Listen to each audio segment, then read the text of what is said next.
are prevalent in all monotheistic religions today. Circumcision is a pagan ritual, marking males in a ceremonial fashion. Weddings are pagan by nature in the wearing of a ring, which symbolizes the ring of Saturn. Funerals follow the same pagan-derived ritual when a sacred geometrical tomb is placed over a grave to embody and immortalize the spirit. Baptism is a ritual to submerge a child in holy water to symbolize the renewal of life, just as rain replenishes the earth. The Holy Grail filled with wine is a representation of the blood that comes from the birth canal during menstruation, not the blood of Christ. This ritual was taken over by the patriarchal society. Males could not give life as women do, so to symbolize a male giving life was to draw blood, which could only be done by injury.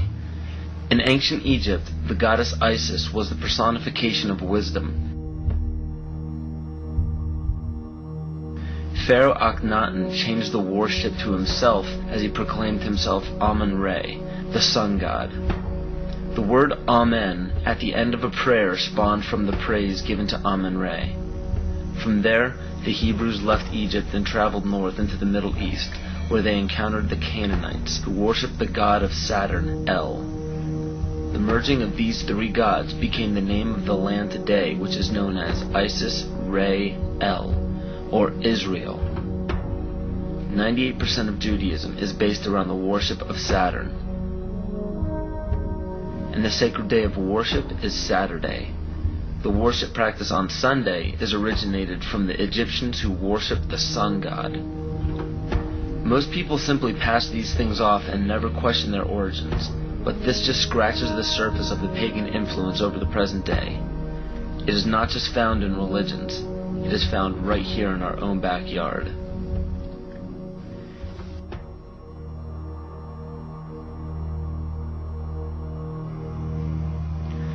On January 22, 1783, Congress ratified a contract stating that all bills of credit emitted, monies borrowed, and debts contracted by or under the authority of Congress before the assembling of the United States in pursuance of the present Confederation shall be deemed and considered a charge against the United States for payment and satisfaction whereof the United States and the public faith are hereby solemnly pledged. The party that the U.S. owed these loans to? King George. I hope this paints a picture for you of how Great Britain funded both sides of the Revolution. To this day, Great Britain collects taxes from the United States via the IRS. The IRS isn't even an agency of the United States government. If you don't believe me, look up IRS publication 6209. The FCC, CIA, FBI, and NASA were never part of the United States government. The U.S. government only holds shares of the stock in various agencies. Social Security numbers are also issued by the UN through the IMF. The Civil War, which lasted from 1861 to 1865, was also instigated by Amschel Rothschild to divide the United States and force it into debt with the central bank. The goal was to put the country of the U.S. back into the hands of Britain through huge loans taken out for munitions. To do this, it was crucial to put a controversial issue in limbo such as slavery. Knowing full well that the Declaration of Independence would create an uproar among southern states that depended heavily upon slave labor, it was signed in Philadelphia, Pennsylvania by 35 people, 33 of whom were Freemasons. John Brown was a Mason and a Rosicrucian who was brought to power by William Lloyd Garrison and Senator Charles Sumner, both descendants of the Illuminati bloodline. With the help of the New York Times, John Brown was built up to be a hero in the anti-slavery movement. Ulysses S. Grant, former president, was born Hiram S. Grant. This name was given to him by his father, Master Mason Jesse Root Grant. Jesse Root Grant worked for John Brown's father and then went on to work for E.A. Collins, one of the 13 Illuminati bloodlines. Ulysses S. Grant was brought to power rapidly with help from Collins. From April 1861 to May 1864, Grant went from the rank of private to commander-in-chief of the entire Union Army. Once Grant was appointed president, his cabinet consisted of 8 Freemasons, including Alphonso Taft, which was William Taft's father, who was also an ancestor of Bill Clinton. Jonas Mills Bundy was one of the 13 Illuminati bloodlines, who was also the presidential advisor to Grant as well as the next two presidents. And cabinet member Columbus Delano was Franklin Delano Roosevelt's grandfather. In November 21, 1933, President Franklin Roosevelt wrote, "The real truth of the matter is, as you and I know, that a financial element in the large centers has owned the government ever since the days of Andrew Jackson." Abraham Lincoln's father was A.A. Springs, who was part of the Rothschild dynasty. Lincoln's half-brother worked for Louis Cass Pasteur in the Merovingian dynasty, which was the 13th Illuminati bloodline. Pasteur also owned Jekyll Island, which was where the Federal Reserve Bank was created.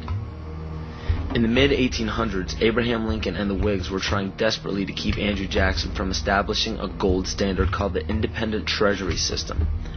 Lincoln and his party fought to set up a central bank, making such public speeches as, "Under a gold and silver standard, all will suffer more or less, and very many will lose everything that renders life desirable."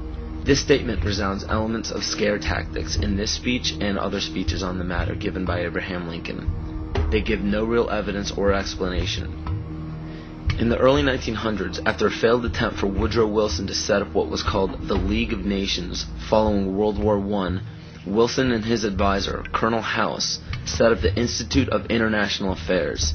This institute had two branches, one set up in England called the Royal Institute of International Affairs, and the Council on Foreign Relations was incorporated as the American branch in New York on July 29, 1921. Founding members include Colonel House, J.P. Morgan, John D. Rockefeller, and a few others. A national income tax was declared unconstitutional in 1895 by the Supreme Court, but a constitutional amendment was proposed in Congress by Senator Nelson Aldrich. This makes much more sense when you notice that Nelson Aldrich was also known as being the authentic voice of J.P. Morgan, and later married into the Rockefeller family. Today, 27 to 35% of American workers' pay is taxed, and this money goes to a central bank called the Federal Reserve, or the Fed.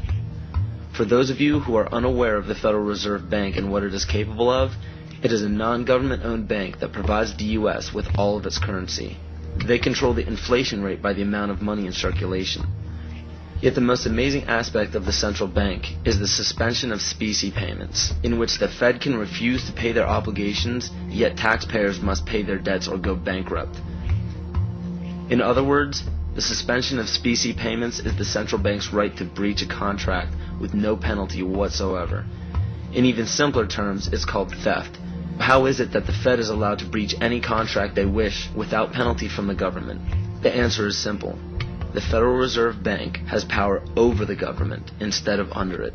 Carroll Quigley, Bill Clinton's mentor while at Georgetown University, wrote of central banks, "They want nothing less than to create a world system of financial control in private hands, able to dominate the political system of each country and the economy of the world as a whole, controlled in a feudalist fashion by the central banks of the world acting in concert, by secret agreements arrived at in frequent private meetings and conferences." It is important to note that nearly all of the founders of the Federal Reserve Bank were involved in the conception of the Council on Foreign Relations. Since 1934, when the Fed was established, almost every United States Secretary of State, all Secretaries of War or Defense since Henry L. Stimson, almost every head of CIA since Allen Dulles, nearly all presidential candidates, Dwight D. Eisenhower, JFK, Richard Nixon, and Bill Clinton were members of the CFR. George Bush Sr. was actually the CFR director from 1977 to 1979. Understand that all of these high-ranking government positions were lobbied into place by the organizations set up by the international banking cartel. There are secret meetings held everywhere by many of the same members in the Trilateral Commission, the Bilderberg Group, the Club of Rome, the United